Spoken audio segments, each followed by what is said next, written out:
Baik, Assalamualaikum warahmatullahi wabarakatuh. Selamat pagi, salam sejahtera untuk kita semua. Jadi ini untuk materi di mata kuliah prinsip stratigrafi ya.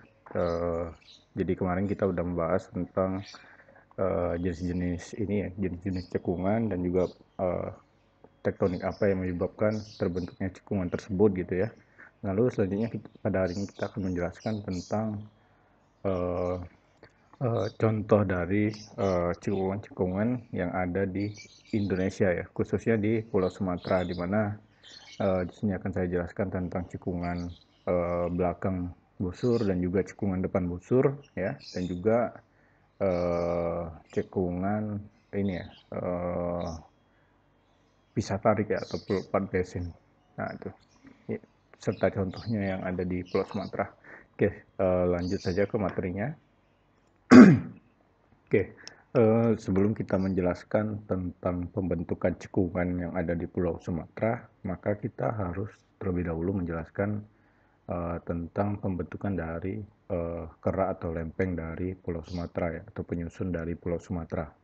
Nah, proses tektoniknya mungkin bisa kita mulai dari karbon ya, dimana karbon ini adalah awal mula dari terbentuknya uh, si superkontinan ya, atau kita kenal dengan Pangea ya. Pangea ini adalah benua uh, yang luas ya, dimana dia tersusun oleh benua-benua yang ada di bumi seperti itu ya. Jadi pada uh, umur Permian ya, di Permian itu uh, benua itu dia membentuk suatu benua yang besar ya, itu kita kenal dengan Pangea seperti itu. Nah, kalau kita mau ini ya, bercerita tentang pembentukan dari kerak Pulau Sumatera, di mana kerak Pulau Sumatera itu dia tersusun oleh tiren ataupun blok Sibumasu, West Sumatera, dan juga blok Waila seperti itu ya. Nah, di mana kalau kita ini menjelaskan tentang pembentukannya tersebut, kita hanya fokus ke gambar yang di sini mungkin ya, di mana di bagian sini ya, utara dari Shibumasu itu ada blok Indochina ya, di mana gabungan dari South China ya, Cina Selatan dengan Indochina ini kita kenal dengan kata Xialan ya. Lalu di bagian utaranya ada blok Cina Utara ya, dan di sini adalah tiren dari West Sumatera ya, yang merupakan tiren penyusun Pulau Sumatera juga seperti itu. Jadi kita lihat di sini antara blok Sibumasu dan juga blok West Sumatera dia masih berpisah ya, di mana dia dipisahkan oleh samudra berumur tua ya, atau purba ya. Ya kita kenal dengan paleotetis, di mana paleo ini kan artinya purba ya, atau tua. Tetis ini adalah samudra. Oke, next. Oke, ini adalah rekonstruksi tektonik dari blok Sibumasu ya, dan juga Sumatera Barat ya. Di sini saya mengambil ini ya, referensi dari Barber tahun 2005 dan juga Metcalf tahun 2013 ya. Jadi rekonstruksi tektonik ini kita mulai dari awal Permian ya. Seperti yang kita ketahui kan, batuan tertua di Pulau Sumatera ini dia tersingkap di Provinsi Jambi ya. Contohnya itu dari formasi berumur karbon Permian itu ya. Ada formasi Ngaol ya yang tersingkap di Tabir. Lalu ada formasi Pengabuan, formasi Gangsal, dan formasi Mentulu ya yang tersingkap di Tanjak Barat ya, di Perbukitan 30 ya. Jadi kalau kita ngomong batuan tertua ya, sebenarnya formasi Mengkareng itu bukanlah formasi yang tertua penyusun Pulau Sumatera ya, ataupun Provinsi Jambi, tapi ada yang lebih tua lagi daripada Permian, yaitu adalah formasi-formasi yang berumur karbon sampai dengan Permian, seperti yang saya jelaskan tadi. Oke, saya zoom sebentar ya gambarnya.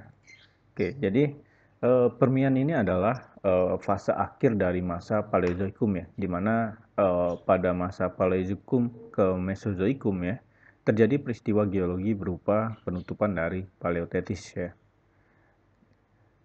Jadi akibat dari penutupan Paleothetis ini akan menyebabkan terbukanya atau opening dari Mesothetis, seperti penjelasan yang ada di sini ya. Nah, Paleothetis ini adalah samudra yang berumur Paleozoikum ya, yang memisahkan blok West Malaya ya. Ini adalah West Malaya, sorry,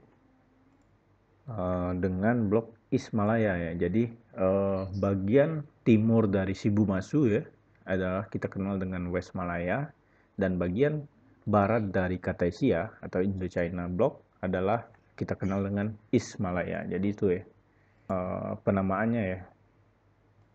Shibumasu ini adalah singkatan dari Siam, Burma, Malaysia, dan Sumatera, karena memang blok ini melingkupi negara-negara tersebut ya, di mana Sumatera ada di bagian selatan dari blok Shibumasu tadi, seperti itu ya.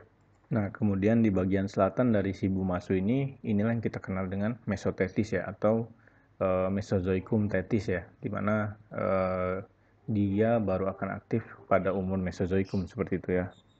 Lalu di selatannya lagi ada Argoland ya. Ini Argoland yang merupakan bagian dari Gondwana ya. Ini adalah Australia ya. Tuh. Nah, ini kalau kita lihat ya, komponen-komponennya ini adalah Sumatera ya.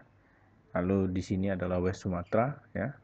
Blok West Sumatera. Jadi pada umur early Permian ini Shibumasu yang merupakan ini ya, East Sumatera ya, atau Sumatera Timur yang merupakan bagian dari Shibumasu ini, dia masih berpisah dengan West Sumatera ya, atau Sumatera bagian barat, seperti itu ya. Nah, ini adalah cikal bakal mungkin pembentukan dari Pulau Sulawesi ya, ada di sini.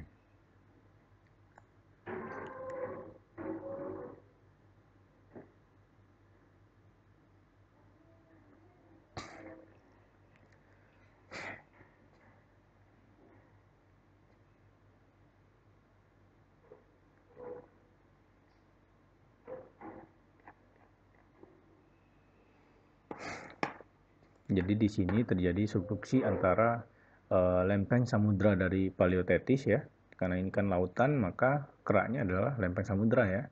Nah, di atasnya adalah menujam ke lempeng West East Malaya ya, yang merupakan bagian dari Katesia atau Indochina, seperti itu ya.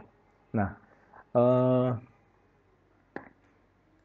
bukti dari adanya subduksi antara Paleothetis dengan East Malaya ini atau Katesia ini adalah terbentuknya busur vulkanik Sokota ya, di sepanjang dari zona subduksinya ini ya, sepanjang zona subduksi dari Paleothetis terhadap East Malaya tadi ya, seperti itu. Nah, itu adalah bukti dari adanya subduksi di daerah tersebut. Lalu subduksi juga terjadi di bagian utara dari blok West Sumatera ya. Ini adalah West Sumatera terhadap lempeng samudera dari Paleo-Pasifik ya, yang berada di utara ya, dengan arah penujamannya ini dari utara ke selatan, seperti itu ya. Ini simbolnya. Nah, adanya subduksi di sini ini interpretasi ya, jadi menyebabkan terbentuknya aktivitas vulkanik ya di West Sumatera di sini, sehingga terbentuk formasi-formasi formasi dengan fasies vulkanik dari formasi pelepat ya, yang berumur Permian gitu ya. Dan juga kalau kita lihat di ini ya, di bagian dari Paleo Pasifik ini, West Sumatera ini dia berada di warm water circulation. Nah, hal ini menyebabkan pada blok atau tiren dari West Sumatera ini dia banyak ditumbuhi oleh flora ya, atau tumbuhan ya. Maka di sini tertulis Jambi Flora ya.